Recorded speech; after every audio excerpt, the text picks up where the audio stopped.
మీరిద్దరు లాయర్లు రండి, పల్లా గారు మీరు రండి. మీరు లాయర్ పార్టీ మధ్యలో నుంచి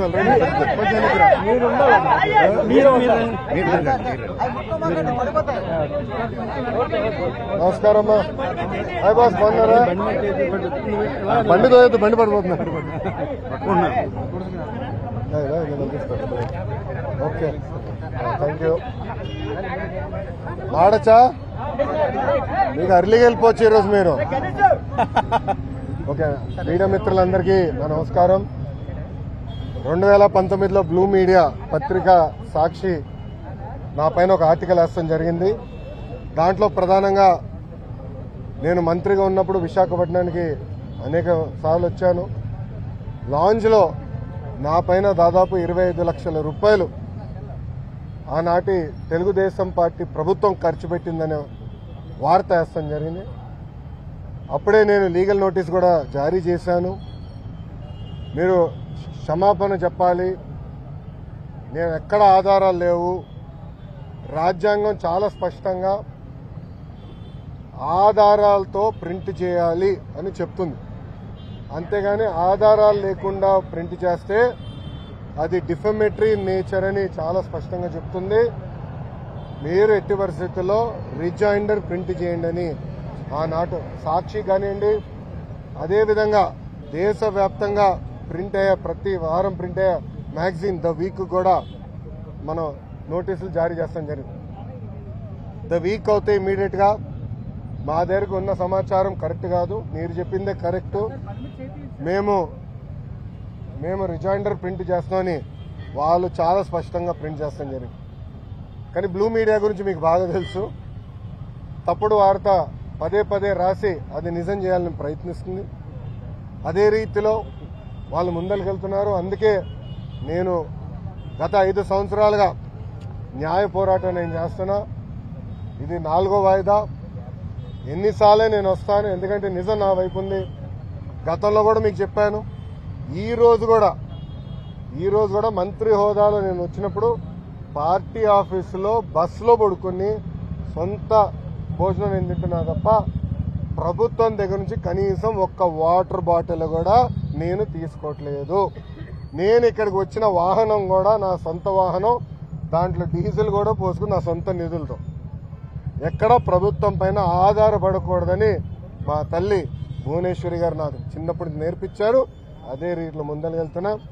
ఎట్టి పరిస్థితుల్లో ఈ కేసు నేను లాజికల్ ఎండ్కి తీసుకెళ్తాను. ఎన్నిసార్లు వాయిదాలు వేసినా నాకు ఇబ్బంది లేదు, ఎన్నిసార్లు రమ్మన్నా నాకు ఎలాంటి మొహమాటం లేదు. ఎందుకంటే నేను తప్పు చేయలేదు. నిజం గెలిచడానికి కొంచెం ఆలస్యమైనా నిజం గెలుస్తుందని బలంగా నమ్మే వ్యక్తిని. గతంలో కూడా నేను చూశాను, దానికి నేను కట్టుబడి ఉంటా. ఇప్పుడు మీడియా మిత్రులు కానీ ప్రశ్న ఉంటే సమాధానం చెప్పిన చెప్పండి. అవును సార్, అవును సార్.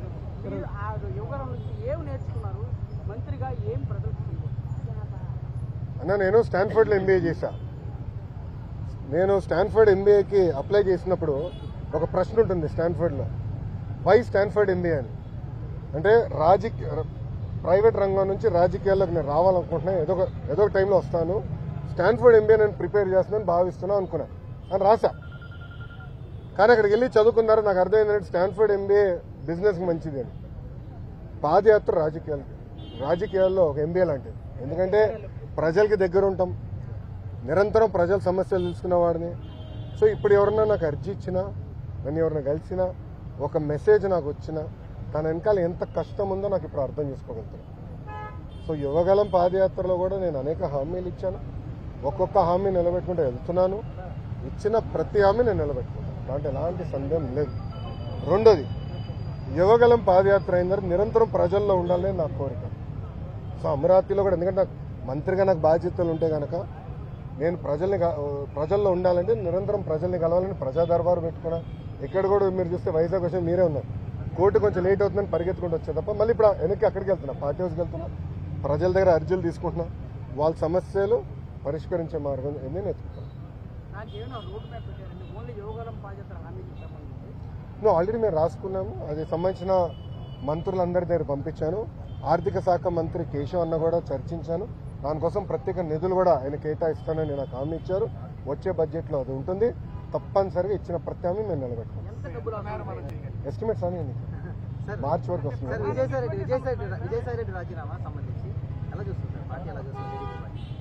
ఏ పార్టీ? వైకాపానా తెలుగుదేశం పార్టీ? ఇప్పుడు ఒకటన్నా, తల్లి చెల్లికే జగన్మోహన్ రెడ్డి గారిపై నమ్మకం లేదు, ఇంకా పార్టీలో ఉన్న నాయకులకు ఎలాంటి నమ్మకం ఉంటుంది? మేము ఎప్పటి నుంచో చెప్తున్నా, వైకాపా నాయకులు డబ్బుల కోసం పార్టీనే అమ్మేస్తాడు ఈయన. ఇప్పుడు అది నిజం అవుతుంది కదా. ఒక్కొక్కరు రాజీనామా చేసుకుంటూ వెళ్తున్నారు.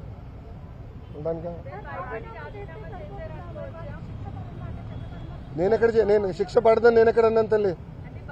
నో ఐఎమ్ సారీ, నేను ఎక్కడన్నా శిక్ష పడదని?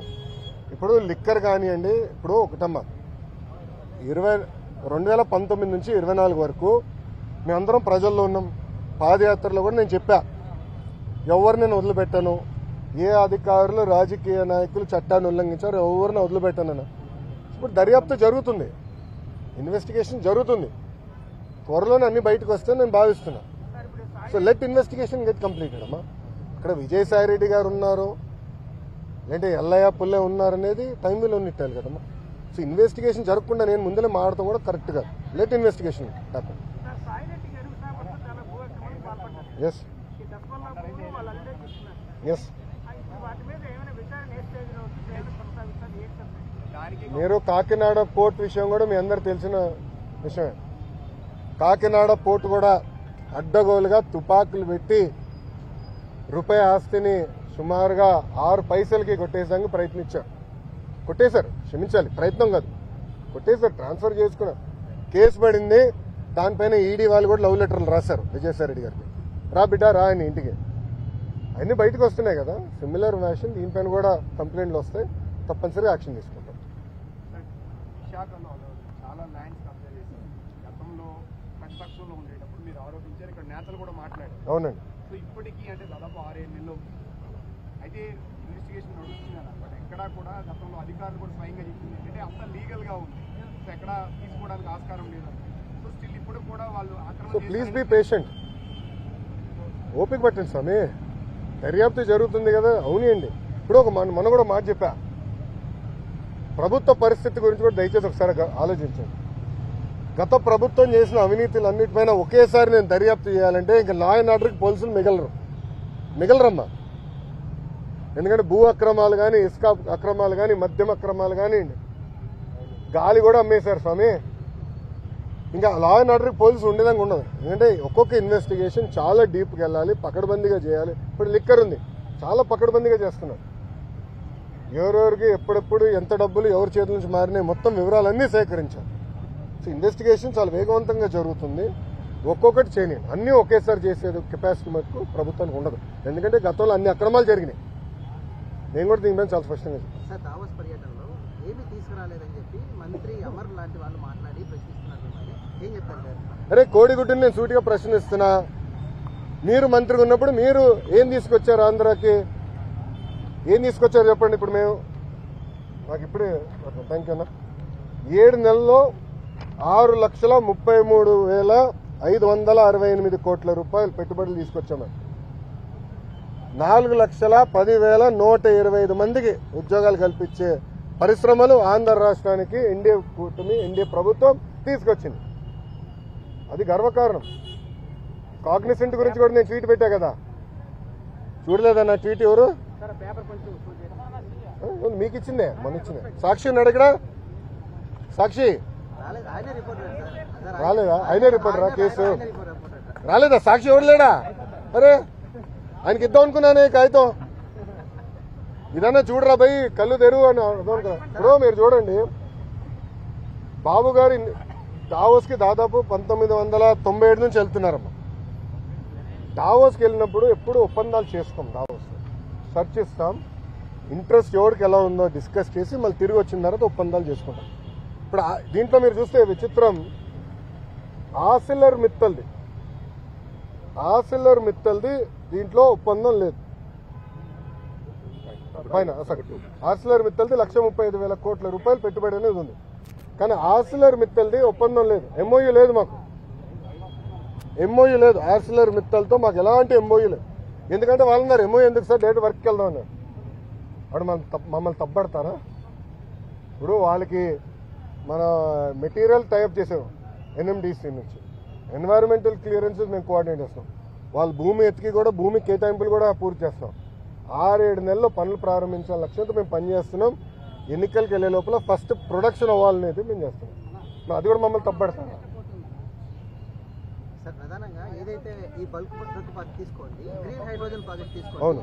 ఇవన్నీ మంత్రిగా నేనున్నప్పుడు సంతకం పెట్టాను, ఇది టీడీపీ ఎందుకు క్రెడిట్ తీసుకుంటుందంటూ కూడా మాట్లాడుతున్నారు సార్. ఏం సంతకం పెట్టాడు స్వామి? మంత్రిగా నా హయాంలో నేను క్లియర్ చేసి ఇచ్చాను, నేను సంతకం పెట్టాను. మళ్ళీ కంపెనీలు ఎందుకు రాలేదని అడుగుతున్నాను నేను. ఎందుకు మీరు శంకుస్థాపన చేయలే? ఇది ఎట్టుందంటే కియా మోటార్స్ ఎవరు తీసుకొచ్చారు మీ అందరూ బాగా తెలుసు.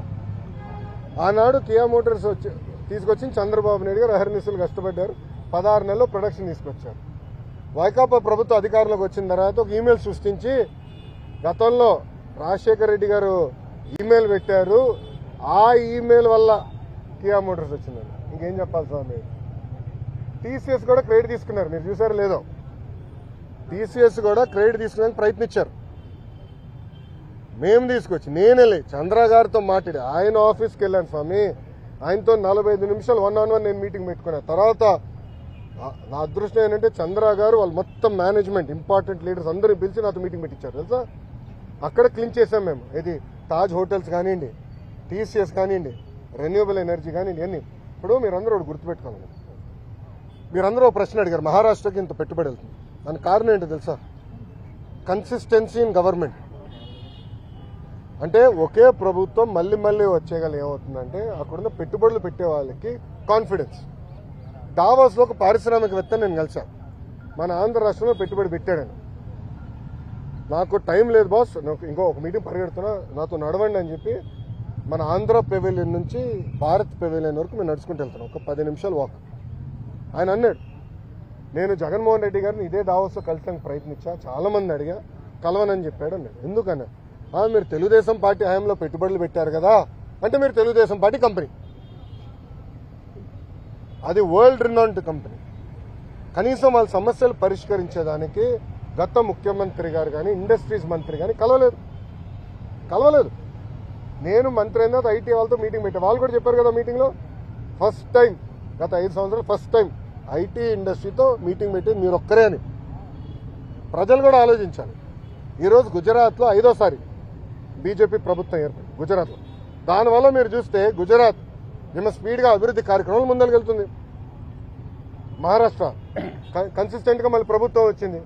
సో కన్సిస్టెన్సీ ఉండే గల పెట్టుబడులు పెట్టేదానికి పారిశ్రామికవేత్తలు ముందరికి వస్తున్నారు, వాళ్ళు పెట్టుబడులు పెడుతున్నారు, ముందరికి వెళ్తున్నారు.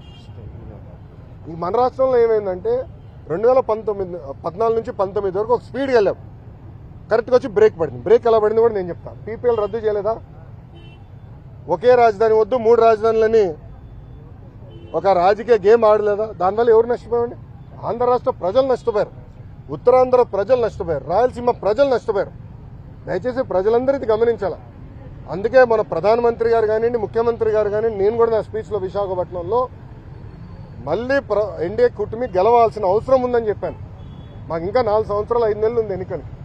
4 సంవత్సరాలు 4 నెలలు 5 నెలలు ఉంది ఎన్నికలు. ఎందుకంటున్నానంటే కన్సిస్టెన్సీ ఆఫ్ గవర్నమెంట్ ఉంటేనే కాన్ఫిడెన్స్ ఉంటుంది.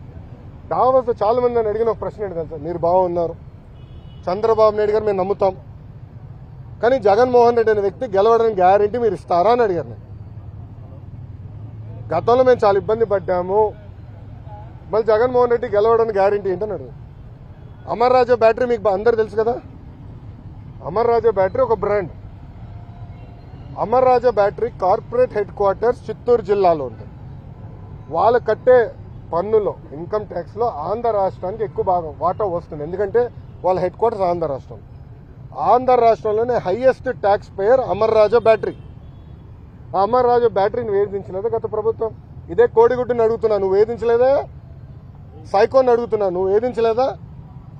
లేబర్ రేట్ చేయించావు, పొల్యూషన్ రేట్ చేయించావు. అది మా సొంత జిల్లాలో ఉంది. 30 సంవత్సరాల నుంచి మా జిల్లాలో ఉంది. ఒక్కరికి లెడ్ పాయిజనింగ్ అవ్వలేదు స్వామి 30 సంవత్సరాల్లో. ఎందుకంటే వాళ్ళు highest ethics, highest standards maintain చేసే పని. అలాంటి కంపెనీని వెంటాడి ఏడిపిస్తే ఎవడొస్తాడండి పెట్టుబడి పెట్టేదానికి? ప్రజలు కూడా గమనించాలండి, ప్రజలు సీరియస్గా ఆలోచించాలి. ఎందుకంటే ఈరోజు ఒక్కొక్క పారిశ్రామికవేత్తను ఒప్పించేదానికి ఎంత కష్టపడాల్సి వస్తుంది మాకు. ఇప్పుడు కాగ్నిసెంట్ నేను ఎక్కడ కలిసానండి? కాగ్నిసెంట్ చైర్మన్ వాళ్ళ పెవిలియన్కి వెళ్ళి నేను కలిసాను. ఒక మంత్రిగా నాకు అవసరమా వేరే వాళ్ళ ఆఫీస్కి వెళ్ళి కలిసి? నేను వెళ్ళా. ఎందుకు వెళ్ళా? మన పిల్లల కోసం నేను కమిట్మెంట్ ఇచ్చా, వాళ్ళ కోసం నేను వెళ్ళాలని పెవిలియన్కి వెళ్ళా. త్వరలోనే మంచి న్యూస్ కూడా వస్తుంది, ఉత్తరాంధ్ర విశాఖపట్నంకి వస్తుంది. స్వామి ఏంటండి? దావోస్లో కాదండి, జ్యూరిక్లో. Okay sir. అమ్మ రోజా గారికి జ్యూరిక్కి దావోస్కి తేడా ఏంటో తెలియదు, నన్నేం చేయమంటారు స్వామి? పాపం ఆమెకు తెలీదు, దాంతో అవగాహన లేనట్టుంది. కొంచెం వాస్తవం. నేను జ్యూరిక్లో మేము దిగిన రోజు తెలుగు వాళ్ళందరూ బాబు గారిని కలవాలంటే మండే ఆఫ్టర్నూన్ 700 మందితో, ఎందుకంటే అక్కడ అందరూ బాగా కష్టపడతారు ఉద్యోగాలకు వెళ్ళే వ్యక్తులు. మండే ఆఫ్టర్నూన్ 700 మందితో మీటింగ్ పెట్టుకున్నాం. అక్కడ ఒక అతను నాకు ఎత్తాడు, చూపించాడు పేపర్, అన్న రెడ్ బుక్ గురించి మాట్లాడు అని చెప్పాడు. అతనికి సమాధానం చెప్తూ నేను మాట్లాడా, డావోస్లో మాట్లాడా. రెండోది మళ్ళీ చెప్తున్నా, రెడ్ బుక్ గురించి ఎందుకు వాళ్ళు భయపడుతున్నారు? రెడ్ బుక్లో విశాఖపట్నంలో చెప్పా, విజయనగరంలో ముగింపు సభలో కూడా చెప్పా. రెడ్ బుక్లో నేనేం చెప్పా? ఏ అధికారులు నాయకులు చట్టాన్ని ఉల్లంఘించి ప్రజల్ని, తెలుగుదేశం పార్టీ కార్యకర్తలు ఇబ్బంది పెట్టారో వాళ్ళని నేను వదిలిపెట్టను అన్నా. ఎందుకు భయపడుతున్నారు స్వామి? చట్టాలు ఉల్లంఘించే వాళ్ళు అన్నాను కదా, ఎందుకు భయపడుతున్నారు? చట్టాలు ఉల్లంఘించలేకపోతే ఆగి ఇంట్లో పడుకోండి అంటే ఆమె భయపడుతుంది చట్టం ఉల్లంఘించింది మరి. విజయసాయి రెడ్డి రాజకీయ సన్యాసం, మీ రెడ్ బుక్ భయపడి అడుగువచ్చా? అది ఆయన నడితే బాగుంటుంది సార్, నాకేం తెలుసు. నేను చట్టాన్ని ఉల్లంఘించే వాళ్ళని ఇబ్బంది పెడతాను నేను.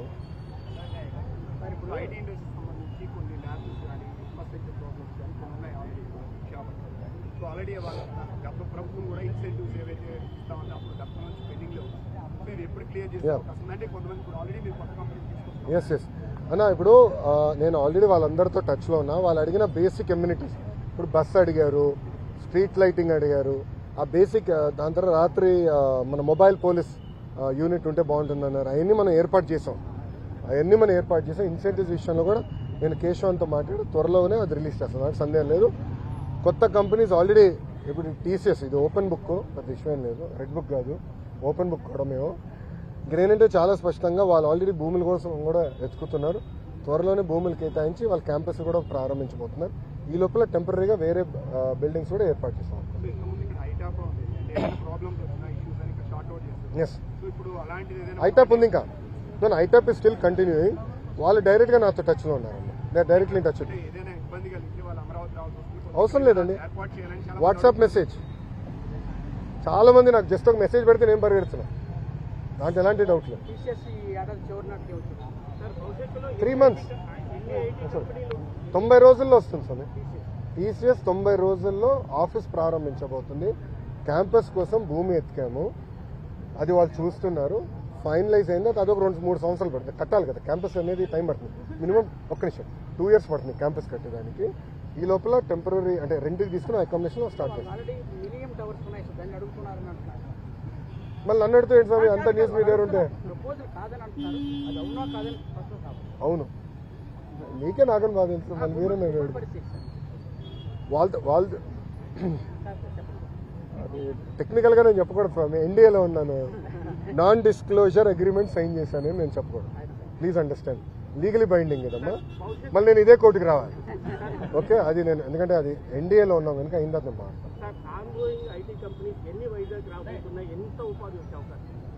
అన్న, నా అంచనా ప్రకారం 5 సంవత్సరాల్లో కనీసం 5 లక్షల మంది ఐటీ రంగంలో వైజాగ్లో ఉద్యోగాలు కల్పిస్తాం. 5 లక్షలు. ఎందుకంటే నేను ఓపెన్గా చెప్తున్నా, 2014 నుంచి 19 వరకు ఒక రెసిస్టెన్స్ ఉండే, ఎందుకో కానీ నేను ఎంత ట్రై చేసినా అంత ఈజీగా వచ్చేవారు కాదు. కానీ ఈసారి చాలా పాజిటివ్గా రెస్పాండ్ అవుతున్నారు. లేదు చేయాలి, ఆంధ్ర రాష్ట్రంలో మేము అనుకున్నంత స్థాయిలో మేము ఏనాడు పెట్టుబడులు పెట్టలేదని ఇంక్లూడింగ్ విప్రో విశ్వత్ ప్రేమ్జీతో కూడా నేను మాట్లాడాను, వాళ్ళతో కూడా డిస్కషన్ చేయాలి. సో అందరూ కూడా ఇప్పుడు ఎక్స్పాన్షన్ మోడ్లో ఉన్నారు. లేదు ఎట్టి పరిస్థితుల్లో వైజాగ్లో చేయాలని తప్పంతో ఉన్నారు. నేను అనుకుంటా కనీసం 5 లక్షల మంది కన్నా చేయగలుగుతాను. దక్షిణ భారతదేశానికి సంబంధించి బెంగళూరు ఐటీ హబ్గా ఉంది. బెంగళూరు తర్వాత బెంగళూరు తర్వాత హైదరాబాదే స్వామి. ఇప్పుడు ఓపెన్గా మాట్లాడుకుంటే బెంగళూరు ఐటీ రంగంలో బెంగళూరు #1, దాని తర్వాత వైజాగ్, దాని తర్వాత చెన్నై కూడా ఉంది. మన ప్రభుత్వ ఆలోచన ఏంటంటే ఇప్పుడు ఐటీ రంగంలో కొత్తవి వచ్చినాయి. ఇప్పుడు డీప్ టెక్నాలజీ, మనకి బిగ్ డేటా, మనకి ఆర్టిఫిషియల్ ఇంటెలిజెన్స్ ఇవన్నీ వచ్చినాయి. అవన్నీ వాడి మనం లీప్ ఫ్రాగ్ చేయాలనేది మనం ఒక లక్ష్యంగా పెట్టుకున్నాం. దాంట్లో భాగంగా డేటా సిటీ ఒకటి డిస్కస్ చేసాము, కాగ్నిసెంట్ వాళ్ళతో మాట్లాడాము, టీసీఎస్ వాళ్ళు వచ్చేసారు, ఇన్ఫోసిస్ వాళ్ళు క్యాంపస్ ఎత్తుకున్నారు, దాని తర్వాత విప్రోలో ఎక్స్పాండ్ చేస్తాం అనుకుంటున్నారు. ఇట్లా టాప్ 100 కంపెనీస్తో మేము డిస్కషన్ చేస్తాం. అది ఒక భాగం. రెండోది జీసీసీ గ్లోబల్ కేపబిలిటీ సెంటర్ అని పెట్టారు. అదేంటంటే ఫార్చ్యూన్ 2000 కంపెనీస్ ఉంటాయి. అంటే మనం జనరల్గా ఫార్చ్యూన్ 500 అంటాం, అంటే పెద్ద కంపెనీ. దాని కింద ఉంటాయి అంటే $200 మిలియన్ $300 మిలియన్ రెవెన్యూ ఉన్న కంపెనీలు కూడా ఉంటాయి. అంటే 2,500 కోట్ల నుంచి 3,000 కోట్ల రెవెన్యూ కంపెనీ. వాళ్ళందరూ కూడా భారతదేశంలో ఒక డెవలప్మెంట్ సెంటర్ పెట్టాలనుకుంటారు. దాన్ని జీసీసీ అంటారు. ఆ జీసీసీ కూడా డైరెక్ట్గా వాళ్ళు పెట్టుకుని ఏం చేస్తారంటే కాగ్నిసెంట్ అన్నో ఏఎన్ఎస్ఆర్ లాంటి సంస్థలతో వాళ్ళు మాట్లాడి మీరు పెట్టండి, మీ దగ్గర మేము కొంటామండి. సో వాళ్ళతో కూడా మేము టచ్లోకి వెళ్ళి వాళ్ళు కూడా మీరు జీసీసీ పెట్టండి, భూములు నేను చౌక్గా ఇస్తా. నేను ఏ స్థాయికి వెళ్ళానంటే మీ అందరూ చేయడానికి మొదటి 500 ఐటీ కంపెనీలకి భారతదేశంలోనే ఎవరిని ఇవ్వని విధంగా అతి తక్కువ ధరకి భూమి ఇస్తాను నేను హామీ ఇచ్చా. అతి తక్కువ ధర ఫస్ట్ కేటాయింపు అయిన తర్వాత మీరు ఆశ్చర్యపోతారు. నేను కమిట్మెంట్ ఇచ్చాడు డావోస్లో మొదటి 500 కంపెనీలు.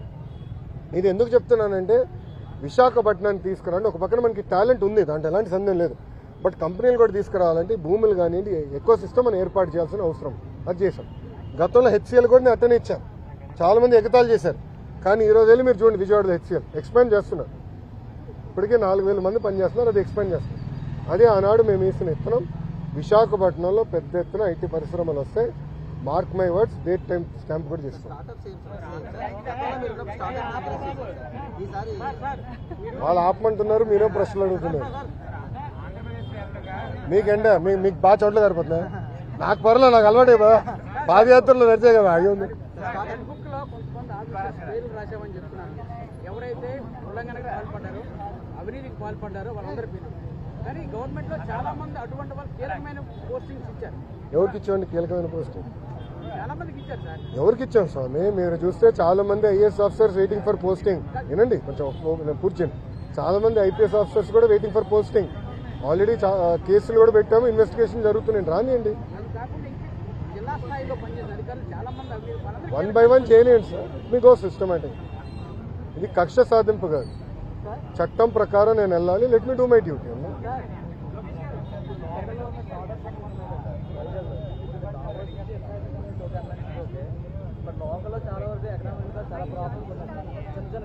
అవును అవును.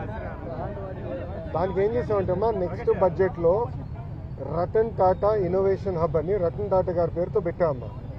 దానికి ఒక ఎకో సిస్టమ్ క్రియేట్ చేయాలి. దానికి ఒక పాలసీ మేము తీసుకొస్తాం. నెక్స్ట్ బడ్జెట్లో పెట్టి ఏప్రిల్ నుంచి మేము సీట్ చేస్తాం. సో డబ్బులు కేటాయింపులు కానీ అన్ని చేసే కోసం మేము తీసుకుంటాం. ఓకే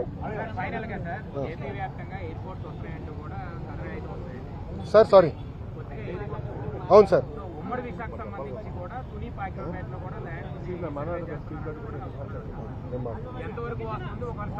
మంచి పాయింట్. నేను మాట్లాడతాను సార్. ఇప్పుడు పాయక్రోపేట తుని ప్రాంతంలో ఎయిర్పోర్ట్ గురించి వాస్తవంగా అది ఒకసారి నేను రాముతో మాట్లాడి, మళ్ళీ రాము అంటే వైకాపాలు ఏడుస్తున్నారండి మధ్యన. మొన్న రాము అంటేనే ఏడ్చారు ఏంటో నాకు అర్థంలే.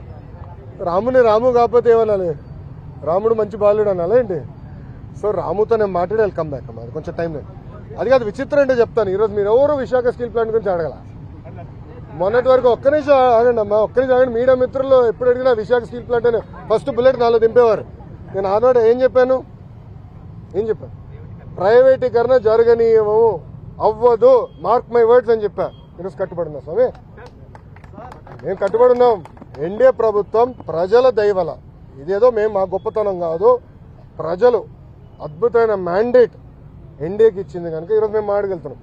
భారతదేశంలో అనేక ఉక్కు ఫ్యాక్టరీలు ప్రైవేటీకరణ జరుగుతుంటే కేవలం ఒక విశాఖ ఉక్కు కాపాడుకోగలం. దానికి కారణం మీరు ప్రజలు మాకు ఇచ్చిన మ్యాండేట్. 7 నెలల్లో స్టెబిలిటీ కోసం సుమారుగా 1300 నుంచి 1600 కోట్ల రూపాయలు స్టెబిలిటీ కోసం తీసుకొచ్చాం. ఇప్పుడు 11,000 కోట్ల రూపాయలు కేంద్ర ప్రభుత్వం నిధులు తీసుకొచ్చాం. ఆంధ్ర రాష్ట్ర ప్రభుత్వంగా సుమారుగా 2,500 కోట్లు వేస్తున్నాం. ఇది by way of water, by way of power stability ఇచ్చినది. సో ఉక్కు ఫ్యాక్టరీలో ఉన్న ఉద్యోగస్తులను కూడా కోరేది ఏంటంటే, ఇది రెండోసారి మన కేంద్ర ప్రభుత్వం బెయిలౌట్ ఇస్తుంది. మొదటిసారి ఇట్లనే ఎన్డీఏ ప్రభుత్వంలో తెలుగుదేశం పార్టీ భాగస్వామ్యం అయినప్పుడు ఆనాటి ప్రధానమంత్రి వాజ్పేయి గారు సుమారుగా 13,000 కోట్లు ఇచ్చారు, 1,300 కోట్లు ఇచ్చారు. ఇప్పుడు 11,000 కోట్ల రూపాయలు ఇస్తున్నారు. ఇదంతా మనం దేశం కోసం మళ్ళీ తిరిగి ఇవ్వాల్సిన బాధ్యత మనకి. ఇదంతా ఎక్విటీ రూపంలో వస్తుంది, అప్పు కింద కాదు, మొత్తం ఎక్విటీ రూపంలో వస్తుంది. కానీ ఉక్కు ఫ్యాక్టరీ ఉద్యోగస్తులు కూడా నేను కోరేది ఏంటంటే, కష్టపడతాం, డివిడెండ్ల ద్వారానో ఉద్యోగాల ద్వారానో తిరిగి దేశానికి మనం చెల్లిద్దామని నేను కోరుతున్నాను. ఏదమ్మా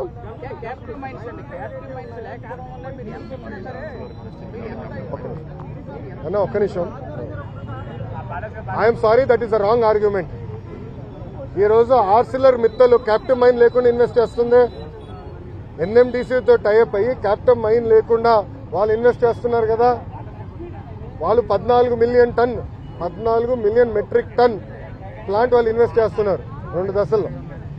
సో అది కావాలని ఇన్ఎఫిషియన్సీని దాంట్లో దోస్తున్నారు. మీరు ఉద్యోగస్తులు అడగండి, కొంతమంది సీఈఓలుగా వచ్చిన వాళ్ళ వల్ల ఇవన్నీ ఇబ్బందులు వచ్చినాయి.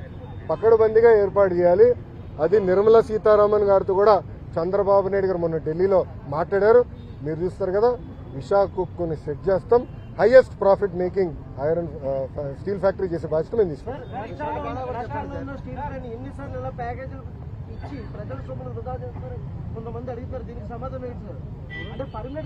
విచిత్రం ఏంటంటే చేయకపోతే ఏమో ప్రైవేటీకరణని మీరే అడుగుతారు, ఇస్తే ఏమో ప్రజల డబ్బు వృధా చేస్తాను అన్న. ఒక మాట, విశాఖ ఉక్కుకి చాలా ఎమోషనల్ అటాచ్మెంట్ ఉంది ఆంధ్ర రాష్ట్ర ప్రజలకు.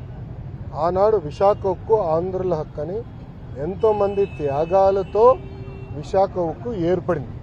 కొంతమంది అధికారుల ఇన్ఎఫిషియన్సీ వల్లనే, మళ్ళీ ఐఎమ్ రిపీటింగ్, కొంతమంది అధికారుల ఇన్ఎఫిషియన్సీ వల్లనే ఆ ఉక్కు ఫ్యాక్టరీ ఇలాంటి పరిస్థితికి వచ్చింది. లేదంటే it is one of the highest profit making. విశాఖకున్న టెక్నాలజీ కూడా అద్భుతమైన టెక్నాలజీ అన్న. నేను హైదరాబాద్లో ఇల్లు కట్టుకున్నప్పుడు విశాఖ స్టీలే వాడా. ఇప్పుడు అమరావతిలో ఇల్లు కట్టబోతున్నా, విశాఖ స్టీలే వాడతా. ఎందుకంటే నాకు నమ్మకం ఉంది ఆ స్టీల్ మీద. క్వాలిటీ, ఒక్క నిమిషం వినండి, కూర్చోండి, క్వాలిటీ పైన నాకు నమ్మకం. అంటే అంత మంచి టెక్నాలజీ ఉంది విశాఖ. కొంతమంది లీడర్షిప్ వల్ల దెబ్బతిన్నారు. అది నిర్మలా సీతారామన్ గారితో కూడా చర్చ జరిగింది. పకడ్బందీ అయిన లీడర్షిప్ని మేము తీసుకొస్తాం, మన దారిలో పెడతాం. డివిడెండ్ ద్వారా, ఉద్యోగాల ద్వారా మళ్ళీ దేశాన్ని తిరిగి మేము డబ్బులు ఇస్తాం. ఓకేనా? పాపం మీ వాళ్ళకి చోట్ల గారిపోతున్నాయి. ఒక్క నిమిషం, మళ్ళీ సమాధానం చెప్పొస్తే పారిపోయారని మీరు రాస్తారు. బాగండి, చెప్పండి సార్. సారీ, రిపీట్ చేయండి సార్. సాయిరెడ్డి గారు ఏమన్నారండి? రాజకీయ సన్యాసం తీసుకుంటున్నా అని చెప్పారు. ఇంకా మళ్ళీ దాని పార్టీలో చేరేది, టీడీపీలో చేరేది ఏమన్నా?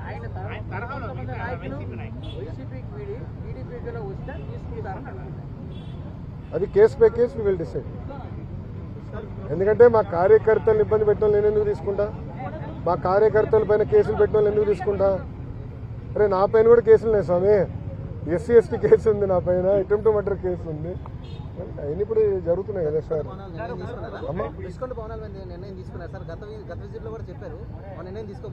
తీసుకోవాలమ్మా. ప్రజలకు ఓపెన్ చేయమంటారా? చూడాలేమో ప్రజలు కూడా. ఒక 3 నెలలు ఓపెన్ చేద్దాం. 11,440 కోట్ల ప్యాకేజ్, భారీ ప్యాకేజ్ విడుదల చేయడం ఓకే. స్టీల్ ప్లాంట్ పైన 8 సంవత్సరాలు పోరాడుతున్న వ్యక్తులు ఒకే ప్రశ్న అడుగుతున్నారు. ప్రైవేటీకరణ విషయంలో ప్రభుత్వం ఎందుకు క్లారిటీ ఇవ్వలేకపోతుంది? ప్యాకేజ్ ఇస్తున్నారు. స్వామి ఒక్క నిమిషం, ఇంకా ఎన్నిసార్లు చెప్పాలి స్వామి? ఐఎమ్ సారీ, ఒక్క నిమిషం. చంద్రబాబు నాయుడు గారు చెప్పారు, కుమారస్వామి గారు చెప్పారు, నేను చెప్పా. ఇంకెంతమంది చెప్పాలి స్వామి? ఇంకెంత హామీ ఇవ్వాలి? అరే ప్రైవేటీకరణ జరగదని చెప్తే మళ్ళీ ఇంకా డౌట్ ఏంటి స్వామి? ఒక్క నిమిషం, మీరు ఏ మీడియా స్వామి? ఒక్క నిమిషం, మీరు కొంచెం చదవాలి స్వామి. ప్రైవేటీకరణ జరగదని చెప్పిన తర్వాత ఇంకేం డౌట్ స్వామి? నేను స్ట్రైట్ క్వశ్చన్ మిమ్మల్ని అడుగుతున్నా. ప్రైవేటీకరణ జరగదని నేను హామీ ఇచ్చా, నిధులు తీసుకొచ్చాం, క్యాపిటేషన్ చేసాం. ఇంకేం హామీ ఇవ్వాలి నీకు? బాండ్ పేపర్ రాసేవాళ్ళ? ఒక నిమిషం, బాండ్ పేపర్ రాసేవాళ్ళ నీకు? అలా కాదు సార్, రాజకీయ నాయకులు మాట ఇవ్వడం ఒకే మాట, అరే అందరు జగన్ లాగా ఉండరు, గుర్తుపెట్టుకో. ఏం స్వామి మీరు కూడా అటు మాడితే అడిగేదాన్ని కూడా ఒక అర్థం ఉండాలి. సార్ ఒక్క నిమిషం, మీడియా మిత్రులు కూడా మీరు ఆలోచించండి. ఈ ప్రశ్నకి ఏమైనా అర్థం ఉందా? ఇప్పుడు నేను ప్రైవేటీకరణ జరగనీయనని నేను హామీ ఇచ్చా. 7 నెలల్లో ఎంపీ గారు పోరాటం వల్ల, ఎమ్మెల్యేల పోరాటం వల్ల 1600 కోట్ల రూపాయలు తీసుకొచ్చాం.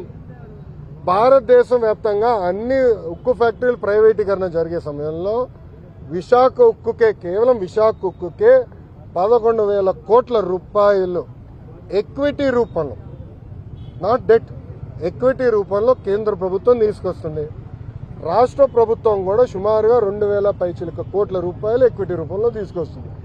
మళ్ళీ ప్రైవేటీకరణ అడుగుతాడు. ఈయన నాకే అర్థం అవుతుంది. నీకు ఎట్ట సమాధానం చెప్పాలి రప్ప? మీరే చెప్పండి, నాకు అర్థం. ఒక నిమిషం, నేను చాలా స్పష్టంగా దీని గురించి చెప్పదలుచుకున్నా. పిల్లలకి ఎలాంటి ఇబ్బంది లేదు ఈరోజు, ఎందుకంటే డైరెక్ట్ యజమాని అకౌంట్లో మేము వేస్తామని హామీ ఇచ్చాం. రైట్, ఆల్రెడీ ఫైనాన్స్ కూడా కేటాయించాం.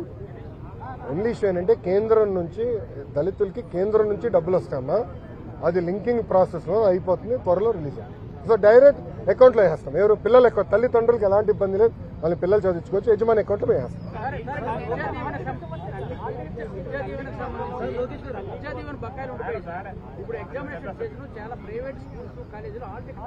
ఒక్క నిమిషం, ఎవరు ఇవ్వట్లేదు నాకు చెప్పండి, కఠినంగా యాక్షన్ తీసుకుంటా.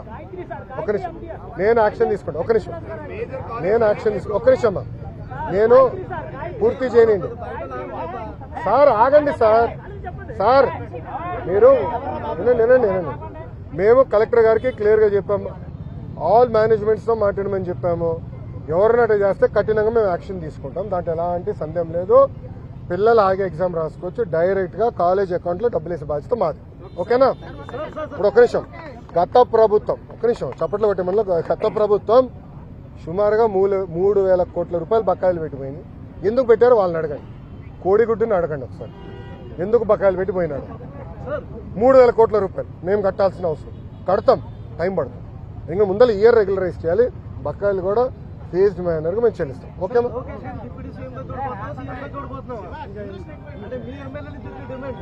తెలుగుదేశం పార్టీ కార్యకర్తగా చూస్తున్నాను అంతే, నాకు అవసరం లేదు అనా. ఒక్క నిమిషం, చంద్రబాబు నాయుడు గారు నాకు ఏ బాధ్యత ఇచ్చినా ఆహర్నిశలు నేను కష్టపడతా, పని చేస్తా, పార్టీని బలోపేతం చేస్తా.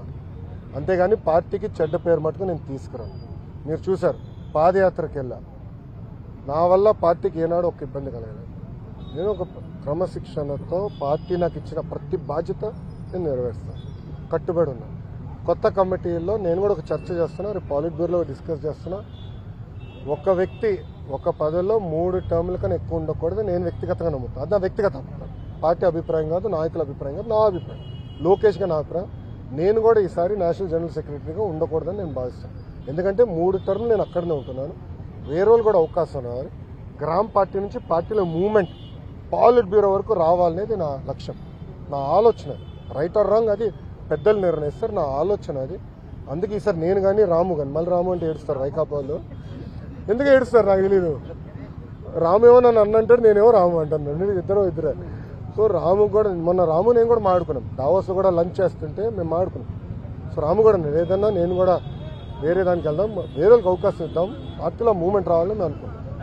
ఓకే ఓకేమ్మా, థ్యాంక్ యూ. ఏంటన్నా ఇలాంటి ఉత్పత్తుల్ని అమరావతిలో కలిగి రాష్ట్రంలో అన్ని డెవలప్మెంట్ ప్రాజెక్టులో వాడితే చాలా వరకు బాగుంటుంది కదా అన్న. కరెక్ట్ అన్నా, కానీ దానికి ఏమవుతుందంటే అది లీగలీ బైండింగ్ అవ్వచ్చు, అదే ప్రాబ్లం. అంటే రేపు ఇప్పుడు ఓపెన్ మార్కెట్ ఉన్నప్పుడు ఏమవుతుందంటే, రేపు ఎవరన్నా కోర్టుకు వెళ్ళి ఒకటి కేసు ఇస్తాడు, ఇంకో వాళ్ళు ₹1 తక్కువ ఇస్తున్నారంటే ఫినిష్డ్, అడిగే వాళ్ళు గొడవలు అవుతాయి. ఆ ప్రాబ్లమ్స్ ఉన్నాయి, అది కూడా డిస్కస్ చేశాను. అది టెండర్ ప్రాసెస్ రాలుగా న్యాయ పోరాటం నేను చేస్తున్నా. ఇది 4వ వాయిదా. ఎన్నిసార్లే నేను వస్తాను, ఎందుకంటే నిజం నా వైపు ఉంది. గతంలో కూడా మీకు చెప్పాను, ఈ రోజు కూడా